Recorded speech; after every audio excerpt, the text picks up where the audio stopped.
దాస్యపు ఆత్మ అంటారు, దీనినే వంశపారంపర్యమైన ఆత్మ అంటారు. ఇప్పుడు ఈ షుగరు, ఈ రోగాలు పెద్దోళ్ళ దగ్గర నుండి వచ్చినాయి అని అంటున్నారే, అలాగే ఈ పాపం అనేది అలాగ మన లోపలికి వస్తుంది. ఇప్పుడు అది కూడా నీలో నుండి బయటికి పోవాలి అని అంటే వాక్యం అనే వెలుతురు నీలో పడతా ఉండాలి.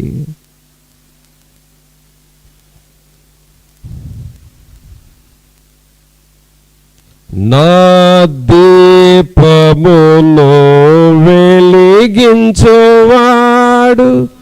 నా చీకటిని వెలుగుగా చేయును. నా దీపమును వెలిగించువాడు నా చీకటిని వెలుగుగా చేయును. అన్యజనులలో ధాన్యతనిచ్చును, అన్యజనులలో ధాన్యతనిచ్చును. హల్లెలూయా స్తుతి గానము చేసేద, హల్లెలూయా స్తుతి గానము చేసేద. చూసారా, నా దీపమును వెలిగించువాడు నా చీకటిని వెలుగుగా చేయువాడు. ప్రియరా, అంటే మనం చేయాల్సింది ఏంటి అని అంటే దేవుని వెలుగు మన జీవితంలో పడాలి. ప్రత్యక్ష గుడారం దగ్గర మోషేకి చెప్పింది ఏంటంటే, మోషే నీవు దీపాన్ని పెట్టాలి అక్కడ. అది కూడా దీపం అనగానే ఏదో చిన్న రేగుతో చేసేసి ఆయిల్ పోసి పెట్టడం కాదు, బంగారంతో చేయాలి. ఆ దీపపు వెలుతురు చూడటానికి ప్రత్యక్ష గుడారం దగ్గర ప్రజలు వస్తూ ఉంటారు. వాళ్ళ వెలుతురును చూసుకొని వారి జీవితాలను మార్చుకుంటూ ఉండాలి.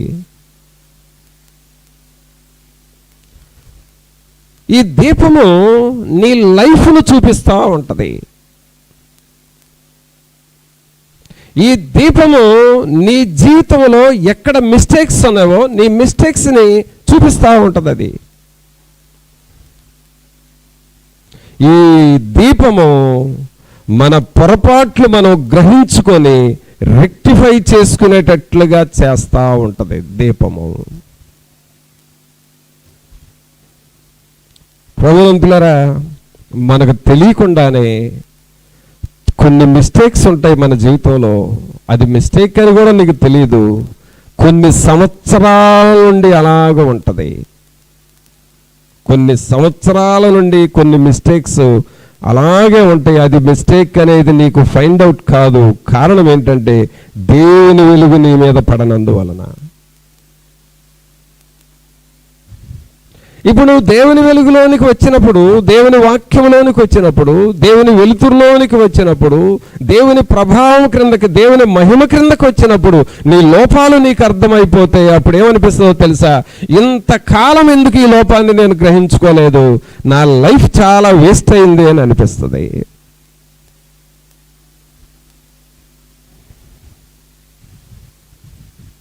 అందుకనే దావీదు గారు దీనిని గ్రహించుకున్నాడు. ఇంకా మనం ఒక మాట చూద్దాం.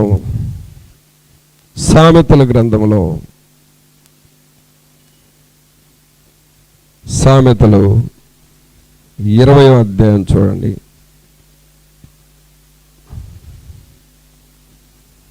అసలు ఈ లైట్ ఎక్కడి నుంచి వచ్చింది అని అంటే, సామెతలు 20వ అధ్యాయము 27వ వచనం చదవండి.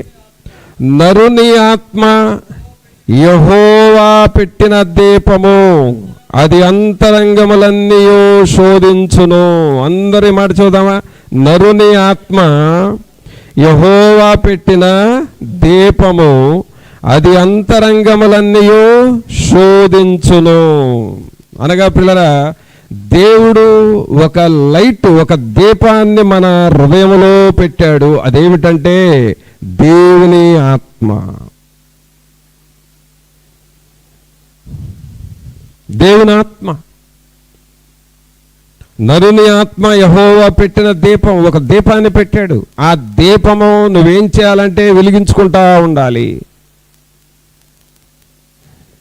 ఆ దీపాన్ని నువ్వు వెలిగించుకోవాలి, రోజు వెలిగించాలి. నువ్వు వెలిగించుకోకపోతే, ఆ దీపాన్ని గురించి పట్టించుకోకపోతే అది డిమ్ అవుతుంది, ఆ తర్వాత డెడ్ అవుతుంది,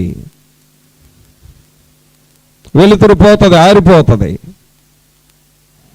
ఆరిపోయిన తర్వాత కటిక చీకటిగా జీవితం మారిపోతుంది.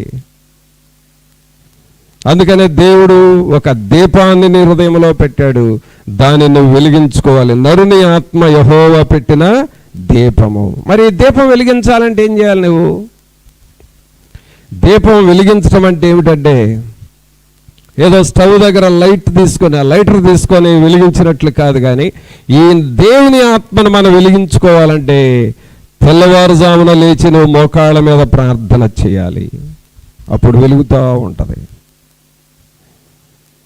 అలాగే తెల్లవారుజామున లేచి బైబిల్ని చదవాలి, అప్పుడు దీపం వెలుగుతూ ఉంటుంది.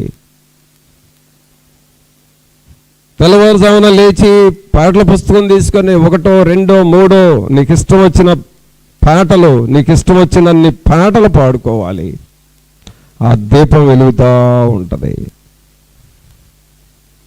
అలాగే ఇలాగ దేవుని సన్నిధిలోనికి వచ్చి దేవుని వాక్యం వినాలి, అప్పుడు దీపం వెలిగించబడతా ఉంటుంది. అలాగే నీకు ఎక్కడ మిస్టేక్స్ జరుగుతూ ఉండి నీకు తెలియకపోతే వాటిని షేర్ చేయాలి, ప్రార్థన చేసేవారికి చెప్పుకొని ఎక్కువగా ప్రార్థన చేయించుకోవాలి, అప్పుడు నీ లైట్ వెలుగుతూ ఉంటుంది. కొన్ని పనులు ఆలస్యమవుతూ ఉంటాయి, కొన్ని పనులు గందరగోళంగా ఉంటాయి, ఏం చేయాలో అర్థం కాని పరిస్థితుల్లో అప్పుడు ప్రభు దగ్గర కనిపెట్టాలి, అక్కడ ప్రార్థనా పరుల సపోర్ట్ తీసుకోవాలి, అప్పుడు నీ పని సజావుగా జరుగుతూ ఉంటుంది. ఆ లైట్ నీ మీద పడతా ఉండాలి.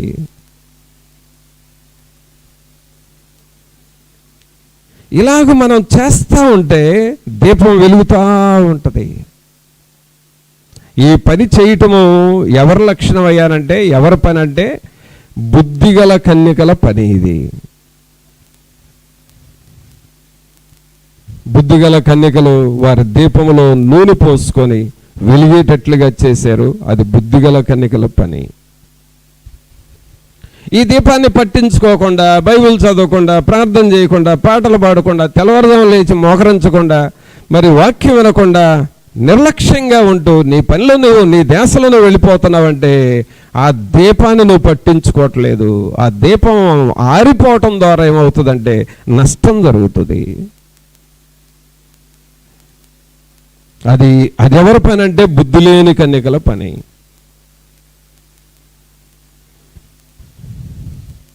అయితే మన దేవుడు ఎలాంటి వాడంటే, ఆయన వెలుగుమయుడు, ఆయన తేజోమయుడు, ఆయన నిన్ను వెలిగించువాడు.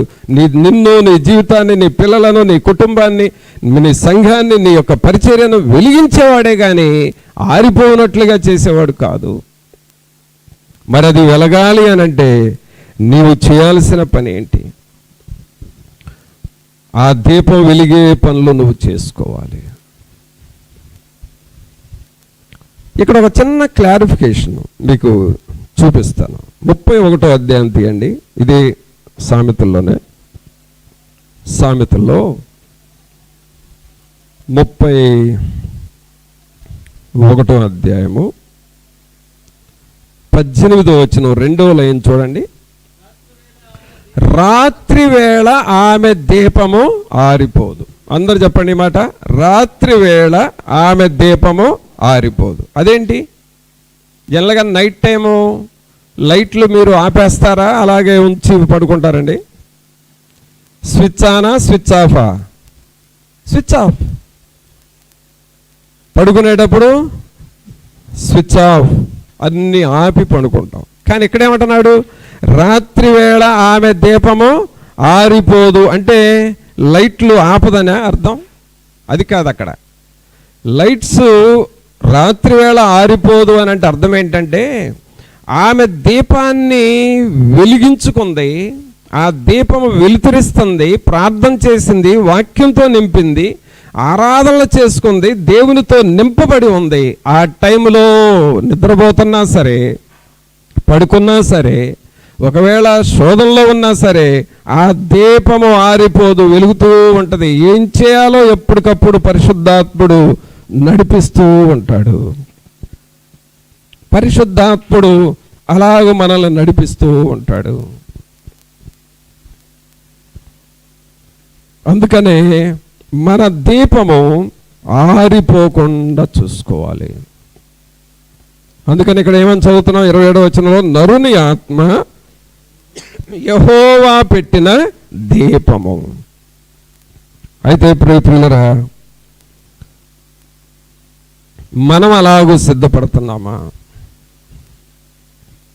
మనం అలాగూ మన దీపాలని వెలిగించుకుంటున్నామా? అక్కడ మోషేతో ఏమన్నాడంటే, మోషే ప్రతిరోజు నీ దీపాన్ని వెలిగించాలి, ప్రతిరోజు నీ దీపాన్ని వెలిగించాలి. ఇంకా దీపానికి గుర్తుగా మరొక వాక్యాన్ని చూద్దాం. సామెతలు 6వ అధ్యాయం తీయండి.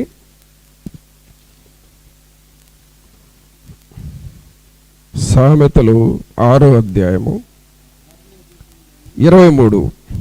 ఆజ్ఞ దీపముగాను ఉపదేశము వెలుగుగాను ఉండును, శిక్షార్థమైన గద్దింపులు జీవ మార్గములు. అందరూ బిగ్గరగా చెబుదాం ఈ మాట. ఆజ్ఞ దీపముగాను ఉపదేశము వెలుగుగాను ఉండును, శిక్షార్థమైన గద్దింపులు జీవ మార్గములు. ఆజ్ఞ దీపము అంటే దేవుని ఆజ్ఞలే నీ దీపము, దేవుని ఆజ్ఞలే నీ వెలుతురు, దేవుని మాటలే నీ బ్రతుకుకు జీవము. శతాధిపతి దేవుని దగ్గరికి వెళ్ళాడు. అయ్యా, నా దాసుడు మరి చావటానికి సిద్ధంగా ఉన్నాడయ్యా, మీరొక్క మాట చెప్పండి, నా దాసుడు బ్రతుకుతాడు. యువర్ వర్డ్ ఈజ్ ఎనఫ్, నీ మాట చాలు. దేవుని మాటలో వెలుతురు ఉన్నది, దేవుని మాటలో వెలుగు ఉన్నది, దేవుని మాటలో దేవుని శక్తి ఉన్నది. ఒక సమయంలో ఒక ఇంటిలో చీకటి శక్తులతో బాధపడుతున్న వారు, ఒక ఫ్యామిలీ సఫర్ అవుతున్నారు. అంటే ఆ దయ్యాలు, ఇందాక నేను చెప్పిన దయ్యం ఏమో ఇంట్లోనే ఉండి పగలేమో సైలెంట్గా ఉంటుంది, రాత్రులు యాక్టివ్ అవుతుంది. అందువల్ల వాళ్ళు రాత్రులు డిస్టర్బ్ అయ్యారు ఇంట్లో వాళ్ళు. ఇప్పుడు నేను చెప్పబోయేది, పగలు ఇంట్లో ఉండలేదు, బయటికి వెళ్ళిపోతుంది, రాత్రులు ఇంట్లోకి వస్తుంది ఈ దయ్యం. ఇది ఇంకొక ఫ్యామిలీ. రోజు ఇలా జరుగుతుందయ్యా అనంటే, అంటే వాళ్ళు చదువుకునే పిల్లలతో సహా భయపడిపోతున్నారు, దయ్యాల్లాగా ప్రవర్తిస్తున్నారు. వాళ్ళు భయపడిపోయి ఎలా అయిపోయారంటే, సాయంకాలం వచ్చే టైంకి వీళ్ళకి టెన్షన్ వస్తుంది. అమ్మో, ఇక దయ్యం మన ఇంట్లోకి వచ్చే టైం అయింది. వీళ్ళ సైకలాజికల్గా అలా అయిపోయారు వాళ్ళు ఫ్యామిలీ.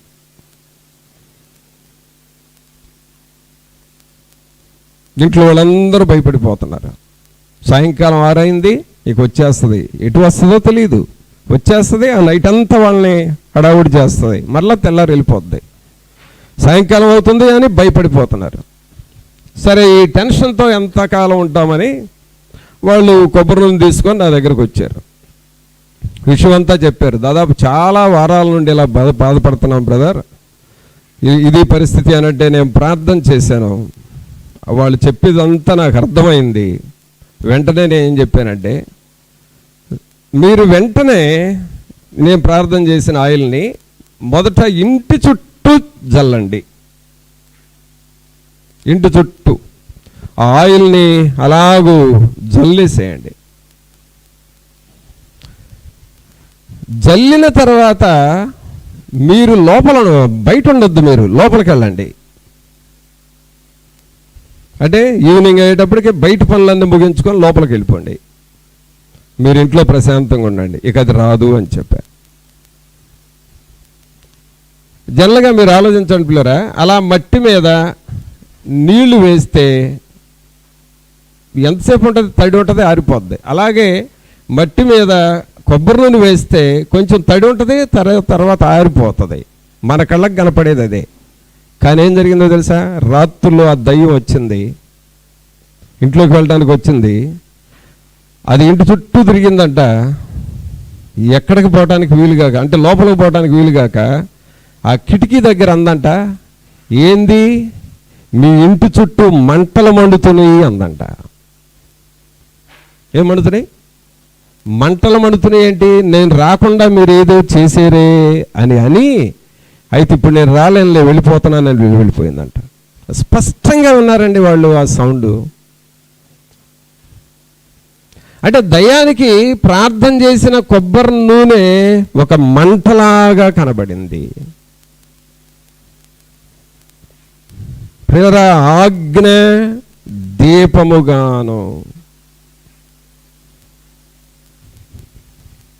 ఉపదేశము వెలుతురుగాను, వెలుగుగాను. అందుకనే నీ జీవితంలో దేవుని ఆజ్ఞలే నీకు దీపముగా మారాలి. దేవుని ఉపదేశము నీకు వెలుగుగా మారాలి. ఇవన్నీ ఎప్పుడైతే నీ జీవితం లోపలికి వస్తాయో నీవు వెలుతురుగా మారిపోతావు, వెలుగుగా మారిపోతావు. అలాగే దేవుని వెలుగు నీ జీవితంలోనికి వస్తుంది. అంతకుముందు, ఈ వెలుగు రాకముందు ఉన్న సమస్యలన్నీ తొలగిపోతాయి. ఇవన్నీ తొలగిపోతాయి. అందుకనే ఎప్పటికప్పుడు దేవుని వెలుగు మన లోపలికి వచ్చేటట్లుగా చూసుకోవాలి. అందుకనే మోషేతో అంటున్నాడు, మోషే నీవు ఎప్పటికప్పుడు ఈ దీపాన్ని వెలిగిస్తూ ఉండాలయ్యా. ఒకసారి చూడండి, చివరిగా మాట చెప్పి ముగిస్తాను. నిర్గమకాండము 30వ అధ్యాయము.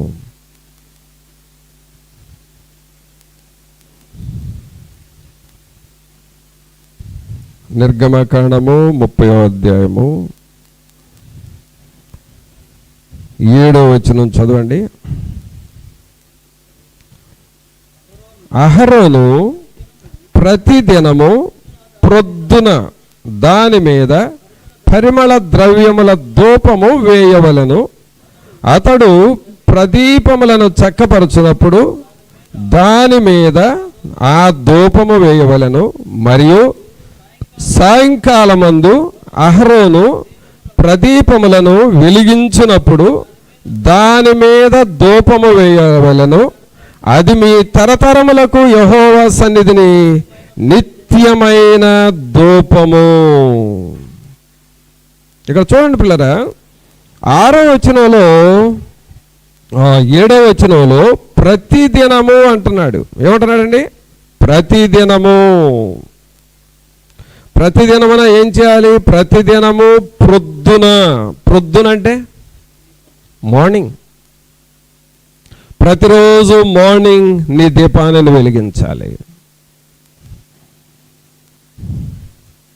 అలాగే ప్రతిరోజు సాయంకాలం అని ఉంది కదా 8వ వచనంలో, సాయంకాలమందు అహరోను ప్రదీపములను వెలిగించినప్పుడు, సాయంకాలం అంటే మార్నింగ్ అండ్ ఈవినింగ్ నీ దీపాన్ని నువ్వు వెలిగించుకోవాలి. ఈ వెలుతురు నీ జీవితం మీద పడ్డప్పుడు దేవుని శక్తి వస్తుంది. ఎవరి మీద ఈ వెలుతురు పడిందో వారు అద్భుతంగా మారిపోయారు, అద్భుతముగా మారిపోయారు. చూడండి పిల్లరా, మనం భూమిలో కొన్ని విత్తనాలు నాటుతాం. పొట్ల విత్తనాలు, దోస విత్తనాలు, కాకర విత్తనాలు, ఇలాంటి భూమిలో నాటుతాం. ఆ విత్తనం మొలకెత్తేది ఎప్పుడంటే వెలుతురు తీసుకుంటుంది. కావలసిన పోషక పదార్థాలతో పాటుగా ఆ సన్లైట్, ఆ వెలుతురును తీసుకుంటుంది. అప్పుడు అది జర్మినేట్ అవుతుంది, అది అంకురిస్తూ ఉంటుంది. అలాగే నీ జీవితం అంకురించాలి, ఫలించాలి అని అంటే దేవుని వెలుగు నీ మీద పడతా ఉండాలి. అందుకని ఇక్కడ కండిషన్ ఏం పెట్టాడంటే, ప్రతిరోజు ఉదయము, ప్రతిరోజు సాయంకాలము నీ దీపాన్ని నువ్వు వెలిగించు. మరి అలాగే మనం వెలిగిద్దామా? అలాగే దేవుని వాక్యం మీద ఆధారపడదామా? దేవుని వాక్యమే మన దీపము, దేవుని ఆజ్ఞ మన దీపము, దేవుని ఉపదేశం మన వెలుగు. వీటి మీద మనం ఆధారపడినప్పుడు ప్రభు తన కాపుదల మనకిస్తాడు. మన బ్రతుకులో ఉన్న చీకటి ప్రభావం పోతుంది. మన కుటుంబాలలో సాతాను గలిబిలిపోతుంది. దేవుని వెలుగు మనలోనికి వచ్చినప్పుడు నీ మనస్సు నెమ్మదిగా ఉంటుంది. అలాగే ప్రతి అభ్యంతరాలు తొలగిపోతాయి. అలాగూ నీ వెలుగు మా మీదకి రావాలి అని దేవుని వైపు మనం చూద్దాం, ప్రార్థన చేసుకుందాం. ఒక్క నిమిషం అందరము తలలు వంచి ప్రభు సన్నిధిలో, పరిశుద్ధాత్మదేవుడా, మీ వైపు చూస్తూ ఉన్నాము. మీ వెలుగు మాలోనికి రానివ్వండి నాయన. మీ వెలుతురు మా మీద పడాలి ప్రభువా. మీ వాక్యమనే వెలుగు మా జీవితంలోనికి రావాలి. దేవుని వెలుగు మాకు కావాలి ప్రభువా. మా జీవితాలను వెలిగించేది మీ వాక్యము, మా జీవితాల్ని వికసింపచేయనది మీ వాక్యము ప్రభువా. అట్టి వాక్యము మా జీవితంలో దినదినము మేము చదువుతూ ఉండాలి. వాక్యాన్ని అనలైజ్ చేయాలని విన్నాము కదా, అలాగూ క్షుణ్ణముగా దేవుని వాక్యాన్ని చదివే తీరిక కూడా మాకు కావాలి ప్రభువా. సహాయము చేయండి అని నువ్వు ప్రభువుని అడుగుతావా? ఒక్క నిమిషం సహోదరుడా, సహోదరి, నోరు తెరిచి ప్రార్థన చేయి. పరిశుద్ధమైన మా ప్రభువా, మీకు స్తోత్రాలు వందనాలు చెల్లిస్తూ ఉన్నాము. మహోన్నతుడా, మహాగణుడా, మా ప్రభు అయిన యేసు, మిమ్మల్ని స్తుతిస్తూ ఉన్నామయ్యా. దేవుని వాక్యము, మా కొరతలను తీర్చే మీ వాక్యము, దేవుని వాక్యము మాకు సమృద్ధినిచ్చేది మీ వాక్యము. ఈ వెలుగు మాలో పడునట్లుగా సహాయము చేయండి. అందుకనే సృష్టిలో కూడా మొట్టమొదట మీరు కలుగజేసింది వెలుగే కదా. అంతటా యెహోవా వెలుగు కలుగజేసెను అని సృష్టిలో మొట్టమొదట మీరు చేసిన పని వెలుగును సృష్టించారు ప్రభా. ఇది సృష్టికి ప్రాముఖ్యమైనదని మీరు మొదట వెలుగును సృష్టించారు. అలాగే మా జీవితంలో కూడా మా ఆత్మలో వెలుగుతో నింపబడినట్లుగా చేయండి. ఈ ప్రియులైన వారిని అందరినీ మీరు దర్శించండి, వీరిని వీరి కుటుంబాలను మీరు దర్శించండి. మీ దయగలిగిన హస్తం ఒక్కొక్కరిగా తోడుగా ఉంచి మీ నామమును మీరు మహింపరచుకోండి. మా జీవితంలో ఆ వెలుతురు పడినట్లుగా చేయండి అయ్యా. ఎక్కడ ఏమి జరుగుతుందో అర్థం కాని మసకబారిన పరిస్థితులు మా జీవితంలో ఉంటా ఉన్నాయి. ఈ మసక, హాఫ్ లైట్, డార్క్ లైట్, ఈ మసకలు మా జీవితంలో పోవాలి ప్రభా. అందుకే మీ వెలుగు మా జీవితంలోనికి రావాలి. సహాయము చేయండి. మీ సన్నిధి మా అందరితో ఉంచండి. మీ వాక్యమైన వెలుగు వెలుతురు మా అందరి మీద పడులాగున చేయమని నజరేయుడైన యేసు నామమున అడిగి వేడుకొనుచున్నాము తండ్రి, ఆమేన్. మన తండ్రి అయిన దేవుని ప్రేమ, కుమారుని కృప, పరిశుద్ధాత్మని యొక్క సన్నిధి ఇప్పుడు నెల్లప్పుడు మనందరికీ తోడుగా ఉండి ప్రతిదినము మన దీపములు వెలిగించుకొనుటకును, ఆ వెలుగులో మనము దేవుని ఆశీర్వాదములు పొందుటకును పరిశుద్ధాత్ముడు మనందరికి తోడుగా ఉండి సహాయము చేయునుగాక. ఆమేన్.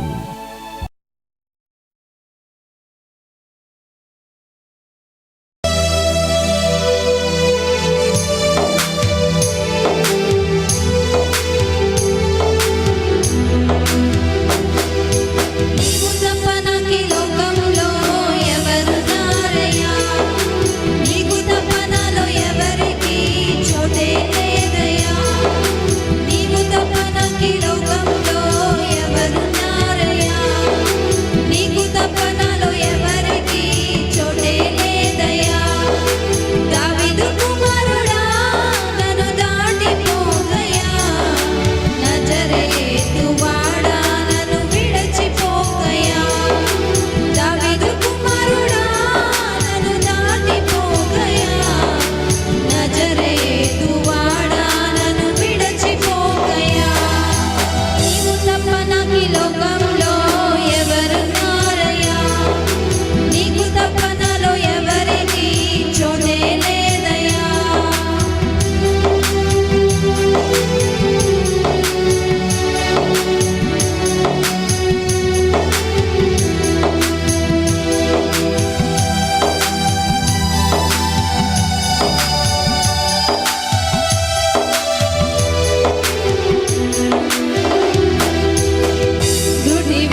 మంద చూసి నన్ను